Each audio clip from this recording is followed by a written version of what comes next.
Sutra teratai yang menakjubkan. Bab 11. Kemunculan Stupa Mustika. Sinvasyam Sutra Teratai. Episode 1315. Prinsip kebenaran sejati adalah sesuai dengan sifat hakiki. Keyakinan dan ikrar berpadu jadi satu. Prinsip kebenaran sejati adalah sesuai dengan sifat hakiki. Artinya, apa yang dikatakan adalah dapat dipraktikkan, tetapi perlu kesatuan dari keyakinan dan ikrar. Tubuh Dharma dari tatata yang tak terucapkan dapat ditulis dari kata-kata sebagai sutra, demi membuktikan jalan yang tak terucapkan. Sekiranya orang sulit meyakininya, makanya dianggap sebagai sulit. Dalam dunia jahat penuh kekeruhan ini, sekiranya dapat bertahan teguh demi Dharma dan membangun ikrar agung, itu tak akan sulit. Masih harus lebih bersungguh hati untuk menghayatinya. Prinsip kebenaran sejati adalah sesuai dengan sifat hakiki. Artinya apa yang dikatakan adalah dapat dipraktikkan, tetapi perlu kesatuan dari keyakinan dan ikrar. Artinya juga adalah kebenaran. Prinsip kebenaran sejati adalah sesuai dengan sifat hakiki.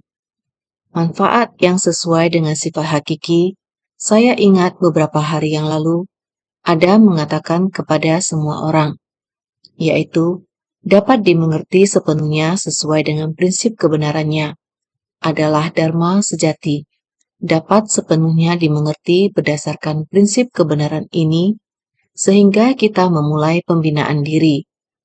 Oleh karena itu disebut dengan prinsip kebenaran sejati adalah sesuai dengan sifat hakiki.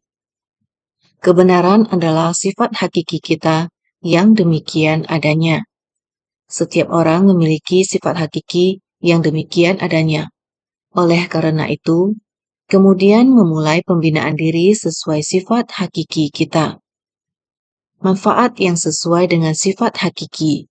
Dharma sejati dapat dimengerti sepenuhnya sesuai dengan prinsip kebenarannya. Kemudian memulai pembinaan diri sesuai sifat hakiki kita, sehingga memperoleh manfaat yang sesuai dengan sifat hakiki kita. Karena setiap orang memiliki sifat hakiki tatata. Jika kita dapat bersatu dengan kebenaran, tentu saja kita dapat merasakan kebahagiaan di dalamnya. Dapat bersatu dengan prinsip kebenaran, sehingga disebut dengan memulai pembinaan diri sesuai sifat hakiki kita. Terakhir kali saya telah mengatakan hal ini. Jika kita dapat seperti ini, kebenaran sejati yang disesuaikan dengan sifat hakiki, secara alami kita akan bersungguh-sungguh dalam pembinaan diri. Secara alami akan dapat menyesuaikannya dengan sifat hakiki, sehingga dapat memperoleh manfaatnya dan meningkatkan kebijaksanaan kita. Jika tidak, kita akan selalu terganggu oleh kegelapan batin dan kerisauan. Dengan demikian, kegelapan batin dan kerisauan akan terus bertambah. Kegelapan batin yang tebal dapat menutupi sifat hakiki tatata kita. Saat ini, kita sudah mengetahuinya. Prinsip kebenaran dengan sifat hakiki tatata kita telah saling berpadu. Ini disebut dengan disesuaikan dengan sifat hakiki. Dan saat ini kita telah bersatu sehingga kemudian memulai pembinaan diri. Ingin membina diri, melangkah maju selangkah demi selangkah. Arah tujuan tidak menyimpang. Demikian selangkah demi selangkah maju ke depan. Tidak ada kemalasan, tidak ada kemunduran. Dengan demikian panorama batin atau juga proses perjalanan kita dalam membina diri dan penghayatan oleh batin kita dengan sendirinya akan memberi manfaat bagi peningkatan pengetahuan dan kebijaksanaan kita. Dengan kebijaksanaan kita dapat membedakan segalanya. Pengetahuan adalah kebijaksanaan yang dapat membeda-bedakan atau kalpana jnana. Kebijaksanaan adalah memandang semuanya secara setara. Dengan pengetahuan kita dapat membedakan satu dengan lainnya, dapat menghayati prinsip sejati, dari segala sesuatu yang ada di alam semesta dan memadukannya dengan sifat kita. Inilah yang disebut prinsip kebenaran sejati, yang sesuai dengan sifat hakiki. Ini dikatakan dapat dipraktikkan. Prinsip kebenaran ini dapat dipraktikkan adalah sebuah jalan yang dapat dilalui. Namun kita harus mempunyai keyakinan. Keyakinan, ikrar, dan praktik bergabung. Harus ada kesatuan dari keyakinan dan ikrar. Ini adalah jalan yang dapat dilalui. Hanya saja sebelumnya kita tidak mau percaya, tidak mengerti, tidak yakin. Karena itu tidak tahu untuk berikrar. Berarti tidak tahu harus menapaki jalan ini. Sekarang kita sudah tahu, sudah sesuai dengan sifat hakiki. Pengajaran dan prinsip dari Sang Buddha telah terserap ke dalam batin kita. Dengan sifat kita yang hakiki dan demikian adanya telah bergabung dan berpadu, maka kita mengetahui bahwa jalan ini layak ditapaki. Namun untuk menapaki jalan ini, Anda harus memiliki ikrar, harus berikrar, harus berkeyakinan. Jika telah berikrar, barulah dapat mempraktikannya dengan tindakan nyata. Jalan yang bisa dilalui dan harus ditapaki.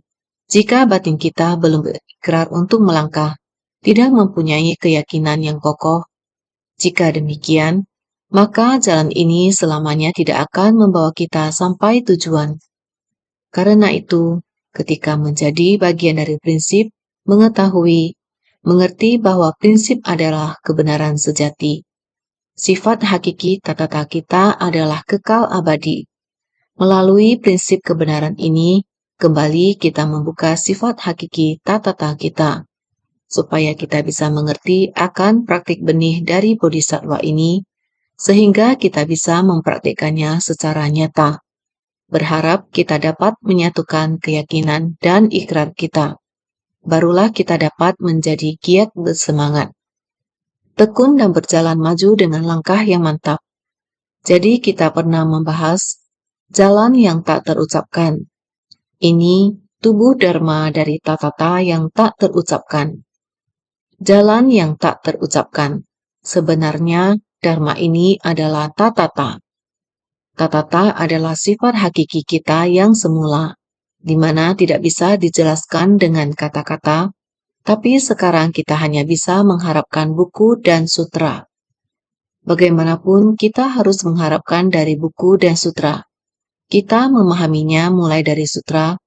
Sutra berasal dari mulut Sang Buddha, kata-kata yang diucapkan oleh Sang Buddha. Sang Buddha tercerahkan akan kebenaran sejati dari seluruh semesta. Menggunakan lautan kebijaksanaannya, tercerahkan di dalam lautan kebijaksanaannya. Kemudian beliau membabarkan dharma melalui suaranya.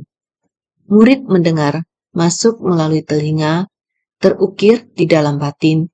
Setelah Sang Buddha memasuki parinirvana, makanya mengharapkan pewarisan dharma dari mulut ke mulut semua orang. Namun begitu kata-kata dituturkan untuk diwariskan, jika ada selisih sedikit saja, akan mengakibatkan penyimpangan sejauh ribuan mil. Pewarisan dari mulut ke mulut akan gampang terputus. Jadi kita harus menggunakan sesuatu yang berwujud, seperti pensil dan kertas, untuk mencatat kembali. Oleh karena itu, dapat ditulis dari kata-kata sebagai sutra. Yang bisa ditulis disebut sebagai sutra. Yang telah dibabarkan oleh Sang Buddha, telah ditulis dan ditinggalkan, inilah yang disebut sutra. Sutra adalah jalan, dan jalan harus ditapaki. Sang Buddha telah membabarkan ajaran yang bisa kita jalani. Kita menapaki jalan bodhisattva, mengarah kepada kondisi kebuddhaan. Jalan pencerahan yang besar dan lurus, sutra adalah jalan yang dapat kita praktekkan. Selama kita memiliki keyakinan dan kekuatan ikrar, kita dapat selaras dengan dharma kaya dari tatata yang tidak terucapkan.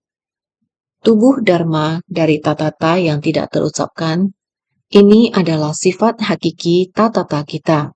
Sifat mendasar pada setiap manusia yang berasal dari masa lampau dan berlangsung hingga sekarang. Kita selalu terlahir dengan sifat tersebut. Pada kehidupan demi kehidupan, kita membawa sifat dasar tatata ini dan pergi membawa sifat tersebut. Bagaimanapun, kita sebagai makhluk yang tidak tercerahkan, tidak mengetahui dan menyadarinya. Tidak dapat mengetahuinya karena kita ditutupi oleh kegelapan batin dan noda batin. Dikarenakan pada kehidupan sehari-hari kita, 6 akar indera kita bersentuhan dengan objek di luar dan menjadi terkontaminasi oleh debu di luaran. Oleh karena itu, disebut sebagai debu. Karena banyak pencemaran, ketika 6 akar indera kita bersentuhan, maka akan tercemar dan akan membawanya masuk ke dalam kesadaran ke-6, sehingga pikiran kita akan bergejolak. Apakah menjadi melakukan kejahatan atau berbuat kebajikan dan berkah? Ini semua melalui perenungan di kesadaran ke-7 yang akan menggerakkan. Namun perenungan ini akan menyimpang dalam tataran makhluk awam. Adalah pemikiran serakah, tindakan pemikiran jahat adalah menimbulkan konflik yang ada di luar, terus terakumulasi. Karena demikian sifat tatata kita yang murni makin lama makin tertutupi oleh kerisauan yang besar dan tebal. Sehingga sedemikian dipisahkan, kita tidak pernah sampai menggunakannya. Sifat tatata kita sekarang kita sudah mendengar Dharma, membuat kita menghayati selapis demi selapis kerisauan batin. Dharma bisa pelan-pelan masuk ke dalam lahan batin kita, pelan-pelan menjadi kembali ke lahan batin semula yang demikian adanya. Dengan air Dharma yang membasahi, kita pada dasarnya, benih yang sudah kita miliki, dengan demikian mulai bertunas, berkecambah. Ini yang harus kita hayati. Esensi Dharma Tatata yang tak terucapkan, sebenarnya pada dasarnya setiap orang sudah memilikinya, hanya belum mendengarkan Dharma. Dharma adalah orang yang sudah tersadarkan, orang yang sudah menghayatinya. Dia adalah orang yang tersadarkan, Buddha Sakyamuni yang penuh kesadaran. Beliau sudah menghayatinya, mulai dari sifat kesadaran lautan kebijaksanaan. Dharma yang dibabarkan demikian, Dharma yang diucapkan keluar melalui penyusunan sutra, terakhir sudah bisa ditulis, agar semua orang bisa menyalin, agar semua orang bisa menulis, membuat naskah sutra ini, setiap huruf tidak melenceng. Oleh karena itu, zaman dulu menyerukan salin sutra, menulis sutra. Ini adalah salah satu metode dalam mewariskan Dharma.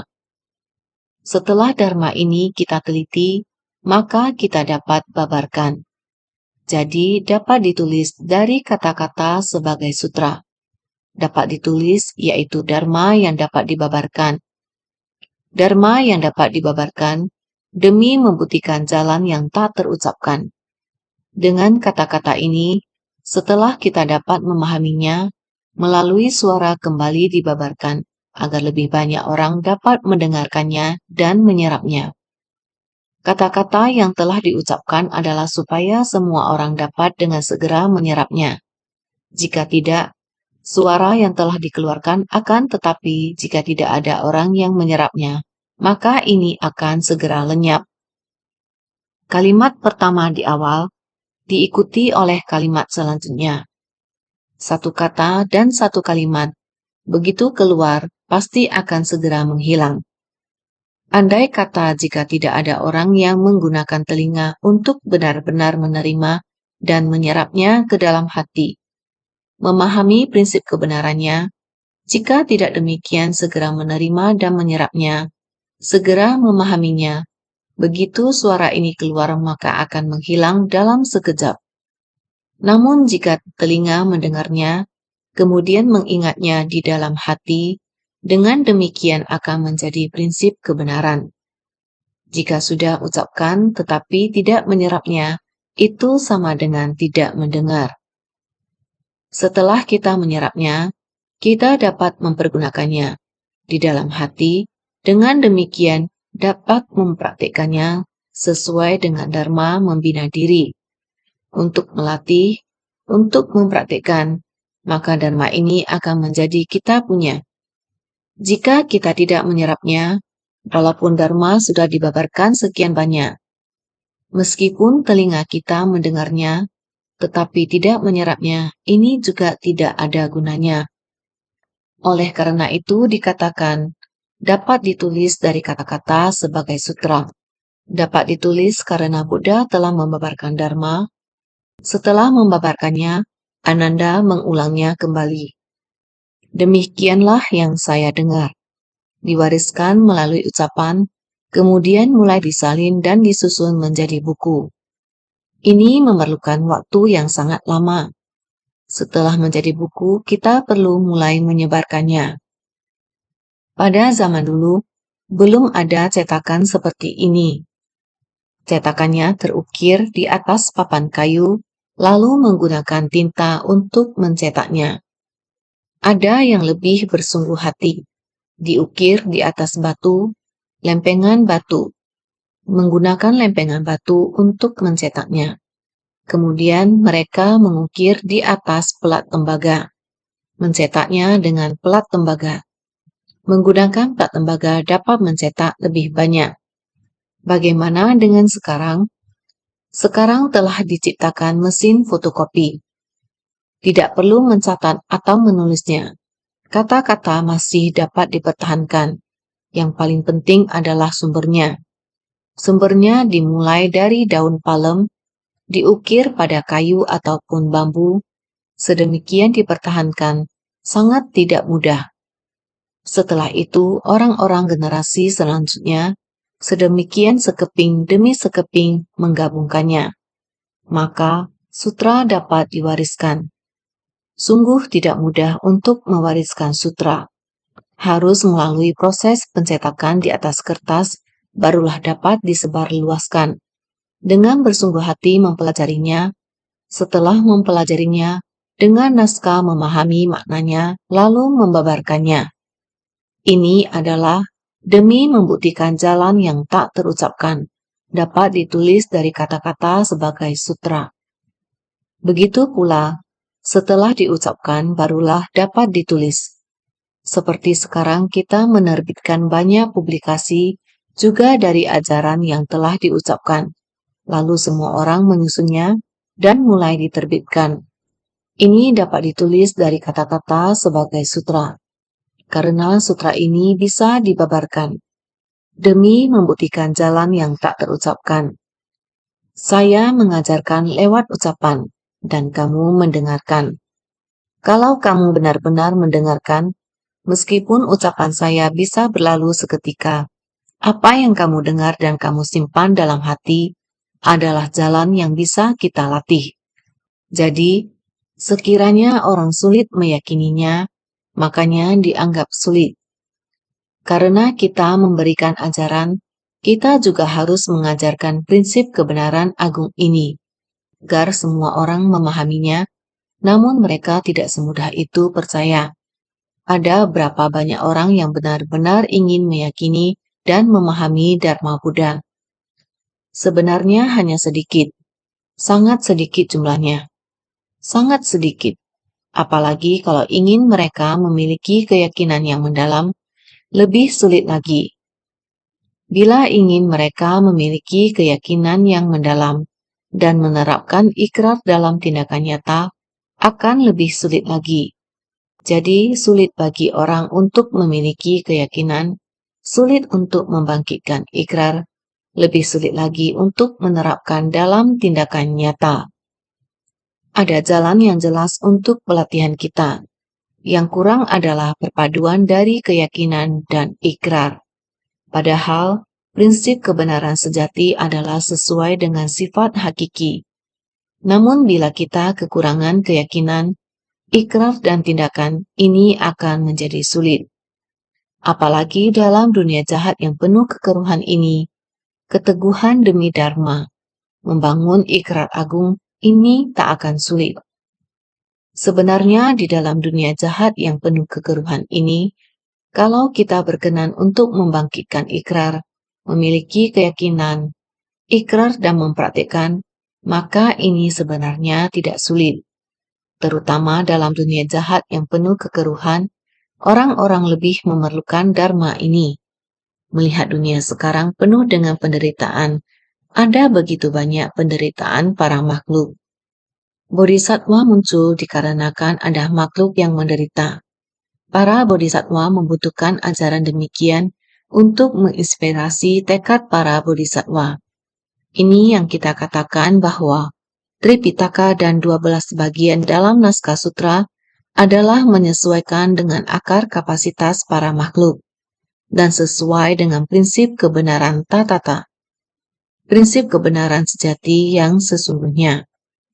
Dengan menumpang dharma demikian datang ke dunia ini, yang dijalankan dengan yang dibabarkan, serta yang dipraktikkan adalah satu kesatuan. Prinsip kebenaran yang demikian, inilah kebenaran sejati. Apa yang begitu sulit tentang ini? Sekarang sudah sangat banyak bodhisattva dunia yang bersumbangsi demi orang banyak, melakukan perjalanan ribuan mil dan bekerja tanpa lelah untuk membantu penanggulangan bencana internasional. Tidak ragu untuk melakukan perjalanan panjang, demikian mempraktikkan dalam tindakan nyata. Di zaman yang penuh kekeruhan, asalkan kita bersedia di dunia yang penuh kekeruhan untuk menegakkan dharma, bersedia menegakkan dan membangun ikrar agung, jika kita bisa membangun ikrar ini, maka tidak akan ada yang sulit. 4 ikrar agung itu adalah ajaran yang sama dari para Buddha, yakni ikrar agung ini. Ikrar agung ini yang paling penting adalah di dalam dunia yang penuh kekeruhan, bersedia menegakkan dan terjun ke tengah orang banyak mewujudkan 6 paramita dalam segala praktik. Ini adalah ikrar yang sama dari para Buddha, berharap semua orang bisa melakukannya. Inilah yang kita terus membahasnya sekarang. Sangat banyak dan banyak yang sulit terbayangkan. Buddha berkata, hal-hal ini tidaklah sulit, bahkan meletakkan bumi di atas kuku kaki dan terus naik surga Brahma, atau orangnya berada di surga Akanista, membabarkan 12 bagian naskah dalam Tripitaka, Dharma sebanyak pasir di sungai Gangga tidaklah sulit. Ini adalah hal yang tak terbayangkan. Namun Buddha berkata, ini tidaklah sulit. Benar, kita sekarang bilang, mau selamanya menegakkan sutra ini di dunia yang keruh ini dan membabarkan dharma di masyarakat juga tidak sulit. Kita sekarang menyaksikan berapa banyak orang dapat melakukan hal yang sulit dilakukan. Mereka telah melakukannya. Terhadap orang yang sama sekali tidak ada hubungan dengan kita, mengasihi mereka, mencintai mereka, walaupun rumah mereka begitu kotor, walaupun rumah mereka penuh dengan kotoran tinja, orang itu sama sekali tidak ada hubungan dengan kita. Rumahnya begitu bau, begitu kotor, demikian banyak kotoran tinja, dan kita rela bersihkan. Entah berapa tahun tidak pernah disentuh, di dalam ada lubang ular, lubang tikus, sarang kecoa. Mereka ke sana membersihkan rumah itu. Semua orang panik, sangat kaget dan sangat takut. Tapi walaupun panik, mereka bersumbangsi dengan ikhlas. Kita sering lihat dari laporan Dai TV, kisah yang sesungguhnya di mana sulit dilakukan orang biasa, tapi telah dilakukan oleh bodhisattva. Ini adalah jalan yang sulit. Namun untuk bodhisattva, itu adalah jalan yang mudah. Dapat dilakukan dengan sangat mudah. Ini adalah sebersih niat. Maka kita harus menghayati dengan sesungguh hati, benar-benar sesungguh hati. Naskah sutra sebelumnya, sekiranya seseorang dapat menegakkan 84.000 perbendaharaan dharma, dan 12 bagian naskah sutra Buddha, serta membabarkannya kepada orang-orang, memungkinkan para pendengarnya memperoleh 6 kekuatan gaib. Sekalipun mampu berbuat demikian, juga belum dianggap sebagai sulit. Sutra Teratai bab 11, Kemunculan Stupa Mustika. Kita dapat menegakkan demikian banyak kitab sutra, yakni 84.000 pintu Dharma, 12 bagian dari naskah sutra. Kemarin sudah pernah kita bahas, dari seluruh kata yang dijumlahkan, sungguh ada 84.000 perbendaharaan Dharma. Dengan menggunakan 12 metode, sehingga disebut 12 bagian naskah sutra Buddha. Baik itu prosa atau pengulangan dengan syair, gata maupun gea dan lain-lain, lengkap disusun menjadi 12 metode. Jika dianalisa satu persatu, membabarkannya kepada orang-orang, memungkinkan para pendengarnya, sehingga para pendengar bisa memahaminya, dan demikian memperoleh 6 kekuatan gaib. Kemudian, sekalipun mampu berbuat demikian, maka juga belum dianggap sebagai sulit. Sudah kita bahas kemarin. Selanjutnya naskah sutra lanjut mengatakan, setelah aku parinirvana, seseorang dapat mendengar dan menerima sutra ini, serta bertanya akan maknanya, inilah dianggap sulit. Sutra Teratai bab 11, Kemunculan Stupa Mustika. Setelah aku parinirvana, Buddha Sakyamuni mengatakan demikian.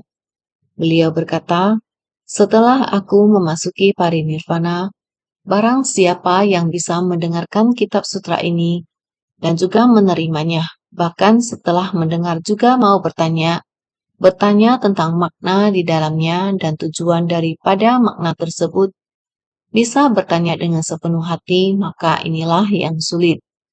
Karena walau sutra telah dibabarkan, apakah yang mendengar ada meresapinya? Ada meresapi barulah bisa bertanya.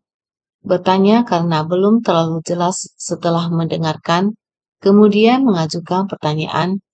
Orang yang demikian juga memiliki kesulitan. Ini menunjukkan tidak meresapi setelah mendengar sutra. Karena tidak meresapi, maka tidak bisa bertanya tentang makna. Jika meresapi, maka dengan sendirinya akan ada makna yang akan dipertanyakan. Tidak jelas, maka akan bertanya. Seperti demikian juga tidak banyak orang-orang yang akan bertanya, sehingga setelah aku parinirvana, seseorang dapat mendengar dan menerima sutra ini, serta bertanya akan maknanya, inilah dianggap sulit. Sekiranya seseorang mendengarkan sutra ini, bertanya akan maknanya, dan membina diri sesuai yang diajarkan, maka akan dapat merealisasikan buah kebudayaan dan kebodian. Inilah yang dianggap sulit. Kita akan menanyakan. Setelah bertanya, maka ada niat untuk mempraktikkan secara nyata. Ada bertanya, maka ada persiapan untuk mempraktikkan secara nyata, yaitu serius untuk praktik nyata. Seperti kita mempelajari sebuah kemampuan, guru akan mengajari kita apakah kita mengerti, tapi kita akan bertanya lagi agar lebih paham. Aku melakukannya dengan cara itu. Apakah benar atau salah? Benar. Jika benar dan kita mengikutinya, maka pasti akan sukses. Seperti yang kita ini, benar atau tidak, salah atau benar saja tidak ditanyakan. Selisih sedikit saja akan mengakibatkan penyimpangan ribuan mil jauhnya. Maka kita perlu mendengarkan Dharma, melakukannya. Saat mau melakukannya, bertanyalah terlebih dahulu, atau setelah melakukannya, lalu melakukan konfirmasi. Jika begini akan sangat realistis. Maka membina diri sesuai yang diajarkan, menjalankannya sesuai yang disampaikan, maka tidak akan menyimpang. Maka akan dapat merealisasikan buah kebudayaan dan kebodian. Jika dapat seperti ini, maka akan dapat berjalan di jalan yang benar, mempraktikkan benih dari bodhisattva dan memperoleh buah pencapaian. orang seperti ini akan ada kesulitan juga. Bagian sutra ini adalah syair pengulangan, yaitu mengajarkan kemampuan gaib adalah mudah. Hal yang ingin disampaikan yaitu, ini menyatakan mengajarkan kemampuan gaib adalah mudah, tetapi mendengar dan menerima makna dari sutra adalah sulit. Sutra memiliki 84.000 pintu dharma. Untuk menghadapi 84.000 kerisauan, makanya dikatakan perbendaharaan dharma. Dalam kitab Sutra Teratai ini, mencakup 84.000 pintu dharma. Akan tetapi dahulu secara terpisah membahas tentang kekosongan, dan juga membabarkan tentang ajaran kebenaran. Di masa Sutra Teratai ini, menyatukan intisari ajaran tentang kekosongan dan keberadaan. Ini disebut ajaran sempurna. Ini adalah naskah sutra yang sangat sempurna. Maka kita harus ketahui bahwa 84.000 perbendaharaan dharma ini mengajarkan kemampuan gaib adalah mudah, tetapi mendengar dan menerima makna dari sutra adalah sulit. Membahas 84.000 perbendaharaan dharma ini sederhana. Namun untuk mendengarkan dan menerima makna yang ada dalam ajaran sempurna ini dan mempraktikkannya secara nyata, ini akan sulit. Karena 12 bagian naskah sutra ini adalah prosa dan lain sebagainya. 12 metode, 12 bagian naskah sutra Buddha adalah aspek pengajaran daripada 12 bagian, yaitu prosa dan lainnya. Sravaka dan Arhat sekalipun memperoleh kekuatan gaib, akan tetapi belum pernah mendengarkan makna dari sutra ini, tetap saja termasuk kendaraan kecil. Sekiranya dapat mendengarkan makna ini, akan bisa membalik dari kecil menuju besar, mengarah pada kebodian tiada tara. Jadi dengan mendengarkan sutra dan menerimanya, bertanya dan mengetahui maknanya adalah hal yang sulit. Sutra adalah prosa yang menyesuaikan dengan kapasitas semua makhluk. Menyatukan prinsip kebenaran dari 12 bagian naskah sutra, ini disebut prosa. Sravaka dan Arhat sekalipun memperoleh kekuatan gaib, akan tetapi belum pernah mendengarkan makna dari sutra ini, sehingga mereka disebut praktisi kendaraan kecil. Praktisi kendaraan kecil belum mendengar sutra ini. Sutra yang mana? Sutra Teratai. Buddha mulai membabarkan Sutra Teratai, berjanji kepada Sariputra. Setelah meminta 3 kali, bagaimana mungkin aku tidak mengajarkannya? Dimulai seperti itu, Buddha akan mulai mengajar, dan 5.000 orang akan mundur dari persamuhan. Sravaka dan Arahat termasuk dalam kategori ini. Meskipun mereka telah mendengarkan sutra-sutra sebelumnya dan sudah memperoleh kekuatan gaib, mereka tidak ingin mendengarkan sutra ini. Mereka masih berada pada kendaraan kecil. Oleh karena itu, Sang Buddha merasa bahwa orang-orang ini tidak memiliki akar yang kuat. Maka Sang Buddha berkata, kepergian mereka adalah suatu hal yang baik, karena orang-orang ini bukan orang-orang dengan akar yang kuat. Maka lebih baik mereka pergi. Sedangkan orang-orang dengan akar yang kuat akan tinggal dan mendengarkan sutra ini dengan sepenuh hati. Jadi jelas bahwa tidak mudah untuk mendengarkan sutra-sutra ini. Jika sekiranya dapat mendengarkan makna ini, akan bisa membalik dari kecil menuju besar. Jika kita benar-benar menerima sutra ini, setelah mendengarnya, kita benar-benar dapat beralih dari yang kecil menuju yang besar. Ini seperti yang Arya Kasyapa dan 4 murid utama yang dalam bab keyakinan dan pemahaman berubah dari yang kecil menuju yang besar. Mereka menyesal dahulu hanya bertahan di kendaraan kecil, hanya memberi manfaat bagi diri sendiri. Sekarang mereka menyadari mereka seperti anak yang malang dan selalu demikian, telah berdiri di luar pintu rumah yang kaya. Di sisi lain pintu itu ada banyak sekali harta, tapi mereka tidak menyadari hal ini. Jadi mereka belum memasuki kendaraan besar itu. Jika sekiranya dapat mendengarkan makna ini, akan bisa membalik dari kecil menuju besar. Jadi, mengarah pada kebodian tiada tara. Sekarang kita bisa beralih dari yang kecil menuju yang besar, dan mulai berjalan menuju ajaran kendaraan besar untuk pencerahan yang tiada tara. Dengan mendengarkan sutra dan menerimanya, bertanya dan mengetahui maknanya, hal yang sulit, ini jarang terjadi di zaman kita sekarang. Untuk dapat mendengarkan, untuk mengubah dari yang kecil menuju yang besar, dan untuk berjalan di sepanjang jalan Bodhisattva, kita harus bisa mengerti dan mengenali jalan Bodhi. Sungguh tidak banyak orang yang mampu melakukan itu. Ini berarti sulit. Naskah sutra selanjutnya mengatakan, sekiranya seorang yang membabarkan dharma dan memungkinkan ribuan, puluhan ribu, ratusan juta dan tak terhingga dan tak terkira makhluk sebanyak butiran pasir di sungai Gangga, mencapai kerahatan dan dikaruniai 6 kekuatan gaib, sekalipun memiliki manfaat demikian, juga belum dianggap sulit. Sutra Teratai bab 11 Kemunculan Stupa Mustika.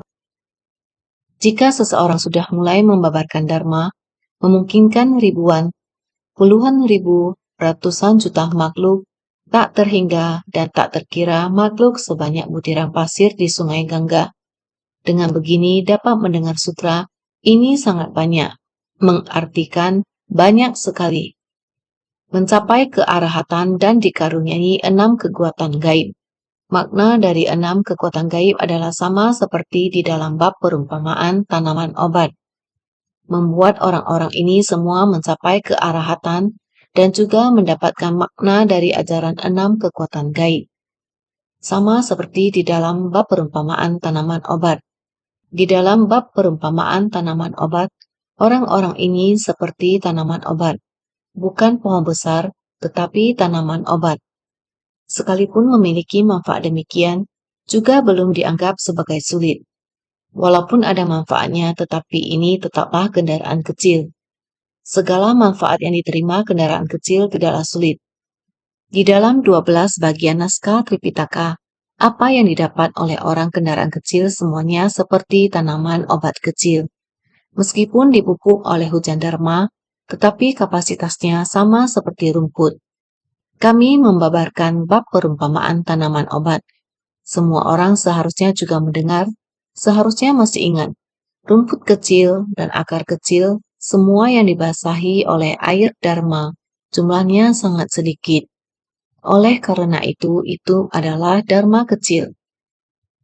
Berbicara dengan kemampuan kecil, ini juga tidaklah sulit.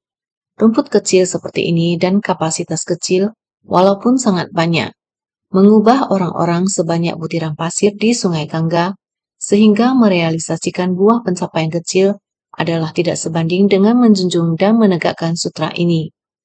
Dengan memberi persembahan pada dharma menakjubkan, baik berupa satu wujud atau satu keharuman, semuanya mencapai kebodian. Artinya adalah mengatakan bahwa dapat membimbing dan menyadarkan begitu banyak orang sehingga merealisasikan buah pencapaian kecil. Buah pencapaian kecil, semua orang berbuat hanya untuk kebaikan diri sendiri. Tidak ada orang yang bersedia memberi manfaat pada orang lain. Dengan demikian, meskipun dia tidak melakukan hal yang buruk, tetapi hanya tidak bersedia memberi manfaat pada orang lain.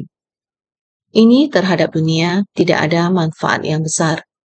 Jadi, walaupun sangat banyak orang yang telah merealisasikan buah pencapaian kecil, ini masih tidak memberi manfaat yang sangat besar terhadap dunia. Tidak sebanding dengan menjunjung dan menegakkan sutra ini. Sutra yang dimaksud adalah Sutra Teratai, atau memberi persembahan pada Sutra Teratai. Persembahan yang dibicarakan, kita sering mengatakan, memberi persembahan berarti bersumbangsi, mendengarkan dan meresap. Setelah kita mendengarkannya, kita harus segera menggunakannya. Merealisasikannya barulah disebut dharma menakjubkan. Kita jika menerima dan menggunakannya, menerima tapi tidak menggunakannya sama seperti kayu tunggal. Meskipun adalah sebatang pohon telah bertumbuh, dia kering dan layu, sama seperti pohon tunggal. Jadi kita seharusnya seperti sebatang pohon besar, dapat menerima air hujan dalam jumlah besar. Air hujan masuk ke dalam pohon. Pohon menyerapnya, dia akan pelan-pelan melepaskannya di akar, perlahan-lahan melepaskannya ke bumi. Melindungi bumi juga dapat merimbunkan pohon, memberi manfaat bagi diri sendiri. Batang pohon rimbun karena akar dan tanah air meresap ke dalam bumi, melindungi bumi. Kadar tanah bumi, kadar air, memberi pasokan kepada pohon ini. Pohon ini tumbuh besar, dia juga berbunga. Dia dapat menghasilkan benih, benih akan rimbun. Sama juga akan menjadi pohon, sehamparan hutan pohon yang besar. Ini untuk memanfaatkannya dengan baik. Untuk mendapatkan manfaat dari sutra teratai, kita harus menyerapnya dan menjadikan bermanfaat. Kita harus bersumbangsi. Persembahan disebut bersumbangsi. Mau bersumbangsi, kita harus menerima dharma yang menakjubkan ini. Setelah menerima, kita menerapkannya di luar. Ini disebut bersumbangsi. Bersumbangsi disebut memberi persembahan, melakukan segalanya demi para makhluk. Karena memberi persembahan bagi Buddha masa depan, ini adalah sebuah siklus. Jika prinsip kebenaran bisa diubah menjadi ajaran seperti ini, berubah menjadi yang bermanfaat. Berubah menjadi bermanfaat untuk diri sendiri dan bermanfaat untuk orang lain. Wujud dan semerbak ini, angin kebenaran dan semerbak moral kebajikan dapat menyebar ke semua tempat. Wujud kita adalah dengan tindakan kita. Ini semua dapat dilihat oleh orang. Segala sesuatu yang kita ciptakan disebut wujud dan semerbak. Adalah semerbak kebajikan hasil dari pelatihan diri. Jika bisa begini akan mencapai kebodian, sehingga menegakkan, membabarkan, dan menghormati. Pada sutra ini kita menegakkannya, membabarkan, kita menerima dan menegakkan, kita menjelaskannya. Yang mendengarkan harus menerima dengan hati yang tulus. Demikian antara kedua pihak, saling mengatupkan kedua tangan sambil menundukkan kepala. Ini menunjukkan rasa hormat, merenungkan dengan sungguh-sungguh, merenungkan dan mempraktikkan dengan sungguh-sungguh. Ada 4 jenis pelatihan diri. Pelatihan jangka panjang, pelatihan tanpa henti, pelatihan tanpa sisa, pelatihan dengan kehormatan. Kita harus sangat tulus dan bersungguh-sungguh mengatupkan kedua tangan dan menundukkan kepala, sehingga semuanya dapat mencapai kebudaan. Semua orang bisa mencapai kebudaan, sehingga dikatakan menegakkan, membabarkan, dan menghormati, mengatupkan kedua tangan sambil menundukkan kepala, semuanya dapat mencapai kebudaan. Sekiranya tiada ikrar agung, tidak akan bisa memberikan persembahan, sehingga adalah sulit untuk memupuk berkah dan kebijaksanaan secara bersamaan. Jika kita tidak memiliki ikrar agung, kita tidak akan bisa memberi persembahan, tidak bisa untuk menegakkan, membabarkan dengan tulus, tidak bisa menerima dan menggunakan dharma yang menakjubkan. Dharma yang menakjubkan tidak dapat dimanfaatkan karena tidak memiliki ikrar agung. Ikrar agung bukan hanya dengan kita memiliki kitab sutra ini, kita memberi persembahan dan menyembah kitab sutra ini dan melafalkannya. Bukanlah demikian. Melafalkan sutra harus memberi persembahan, harus menegakkan sutra. Memberi persembahan pada dharma yang menakjubkan. Memberi persembahan adalah harus menerima dan bisa dipergunakan. Tindakan apapun yang kita perbuat, maka semua tindakan tersebut harus bermanfaat bagi para makhluk. Ini adalah proses pelatihan diri kita. Harus membangkitkan ikrar dari diri sendiri. Jika kita tidak memiliki ikrar ini, kita tidak akan bisa memberi persembahan, tidak akan bisa berpadu dengan kitab sutra ini. Kita tidak bisa menerima dharma yang menakjubkan ini untuk dipergunakan. Inilah kita tidak dapat memberi persembahan. Adalah sulit untuk memupuk berkah dan kebijaksanaan, karena kita tidak memiliki ikrar ini. Tidak bisa mempraktikkan 6 paramita, tidak bisa mempraktikkan benih dari 6 paramita. 6 paramita menciptakan berkah untuk masyarakat. Praktik benih adalah untuk kebijaksanaan kita.